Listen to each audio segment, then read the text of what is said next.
ذکر کروں گا اللہ اکبر کبیرہ۔ برادر اکبر جناب نیر اعظم صاحب کا حکم ہے، حالانکہ میلاد باضابطہ طور پر چل رہی ہے۔ ایک چھوٹا سا واقعہ مجھے یاد آ رہا ہے، طبیعت کو کتنا ناساز ہے کہ جناب ابراہیم علیہ السلام ایک روز اپنا ریوڑ لیے ہوئے، اپنی بھیڑیں لیے ہوئے جنگل میں چرا رہے تھے، گزر رہے تھے، اللہ کا ذکر کر رہے تھے۔ ابراہیم جناب خلیل اللہ ریوڑ چراتے ہوئے گزر رہے ہیں، اتنے میں ایک شخص پاس سے گزرتا ہے اور پڑھتا ہے سبحان ذی الملک والملکوت سبحان ذی العزت والعظمت والہیبت والقدرت والکبریاء والجبروت۔ جناب ابراہیم علیہ السلام رک گئے، غور سے اس شخص کو دیکھا، کیونکہ وہ ان کے معبود حقیقی، ان کے معشوق کا نام لے رہا تھا۔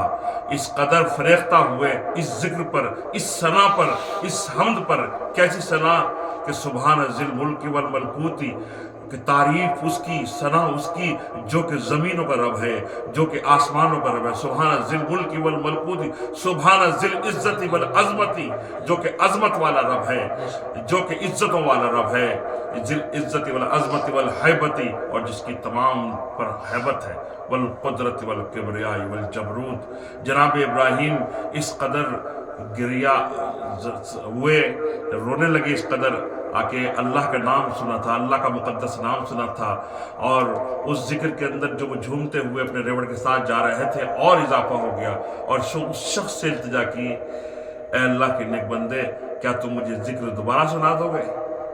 سبحان ذی الملک والملکوت سبحان ذی العزت والعظمت والہیبت والقدرت والکبریاء والجبروت۔ جناب ابراہیم علیہ السلام التجا کرتے ہیں، وہ شخص کہتا ہے بے شک سنا دوں گا، لیکن تم کیا اجرت دو گے مجھے اس ذکر کے بارے میں؟ یعنی ہمیں کتنا اللہ کے نام پر اور اس کے حبیب کے نام پر خرچ کرنا چاہیے، ہم سوچتے رہتے ہیں، حالانکہ سب کچھ اس مالک الملک وحدہ لا شریک نے عطا کیا ہے، سب کچھ اسی کی عطا ہے، اور اس کا وعدہ ہے کہ تم میری راہ میں ایک خرچ کرو وہ 10 دیتا ہے۔ بس توکل تو ہو، یقین تو ہو، حق الیقین۔ کتنی قسمیں قرآن شریف میں بیان ہوئی ہیں، عین الیقین، علم الیقین، حق الیقین۔ لوگ پتھر سے پا لیتے ہیں عقیدت کی وجہ سے، وشواس کی وجہ سے۔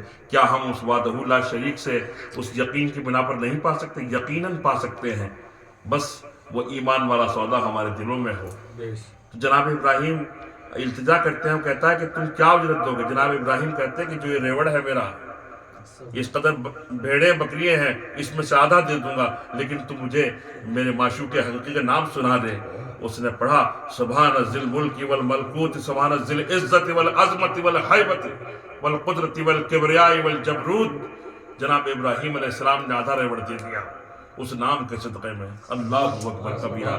جناب ابراہیم علیہ السلام کے دل میں اور سرور آ گیا، اور عشق بڑھ گیا کہ اللہ کے بندے، کیا تم ایک بار اور میرے رب العالمین کی ثنا مجھے سنا سکتے ہو، اس کی توصیف مجھے سنا سکتے ہو، اس کی حمد مجھے سنا سکتے ہو؟ اس شخص نے کہا اب کیا دو گے تم مجھے؟ کہا کہ جو باقی کا بچا ہوا ریوڑ ہے وہ بھی میں تمہیں دے دوں گا۔ جناب ابراہیم علیہ السلام نے وہ ریوڑ مجھے دے دیا۔ اس نے پھر پڑھا سبحان ذی الملک والملکوت سبحان ذی العزت والعظمت والہیبت والقدرت والکبریاء والجبروت۔ اللہ اکبر۔ جناب ابراہیم علیہ السلام نے وہ سب کچھ اس کو دے دیا۔ جناب ابراہیم علیہ السلام جو کہ خلیل اللہ ہیں، اپنے بیٹے تک کو قربان اس کی راہ میں کرنے کا حوصلہ رکھتے ہیں۔ ان کا امتحان لیا جا رہا تھا، وہ اصل شکل میں آیا، کہا کہ اے اللہ کے نبی، مجھے اللہ نے بھیجا تھا کہ آپ کو اس کے نام سے کس قدر محبت ہے، اس کی ثنا سے کس قدر محبت ہے، اس کی توصیف کے لیے آپ کیا خرچ کر سکتے ہیں۔ اے اللہ کے نبی، آپ پر سلامتی ہو، آپ پر رحمتیں ہوں، آپ پر برکتیں ہوں۔ تو اس پاک نام کے اندر وہ محبت، وہ سرور ہے، کاش ہمارے دلوں میں وہ شمع روشن ہو جائے، جس سے ہمارے دل میں وہ جب روشن ہو جائے گی شمع، تو ہر چیز میں عبارت آنے لگے گا۔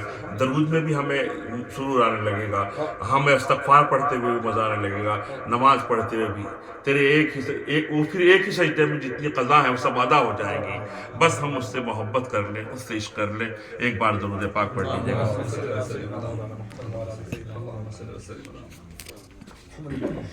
ہر نفس عشق محمد کا پیامی کر لو، ہر نفس عشق محمد کا پیامی کر لو، زندگی مٹ کے محبت میں دوامی کر لو۔